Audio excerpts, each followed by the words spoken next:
బాగానే మాట్లాడాడమ్మా నాతో.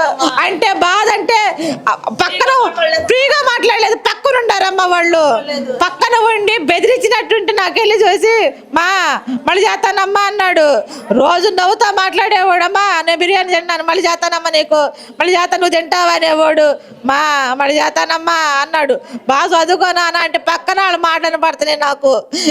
పక్కన ఉన్నారు వాళ్ళు ఏదో బెదిరెత్తున్నారు. అమ్మ నేను ఎవరు ఫోన్ చేశారు వెళ్తున్నానమ్మా అన్నాడు. సరేనయ్యా అన్న. 11:30 తీసుకెళ్ళి ఆడు 8 మంది కలిసి 3 గంటలు కొట్టారంటే ఎలా కొట్టారో మీరు ఊహించండి. అలా కొట్టి వాడిని హింసించి నా కొడుకుని మర్డర్ చేశారా లేకపోతే సూసైడ్ చేసుకున్నట్టు చేశారా? మర్డరేనమ్మది, సూసైడ్ అని మాకు చెబుతున్నారు. వాడిని మర్డర్ చేసి వాడిని చంపేశారు. ఏం చేశారనమ్మా? తర్వాత 11 గంటలకు ఫోన్ చేసి నాకు నీ కొడుకు సూసైడ్ చేసుకున్నాడు అన్నాడమ్మా. అది కాదమ్మా, అది కాదు. నా కొడుకు అని సూసైడ్ చేసుకున్న పిచ్చోడు కాదు, పిరికోడు కాదు నా కొడుకు అమ్మ.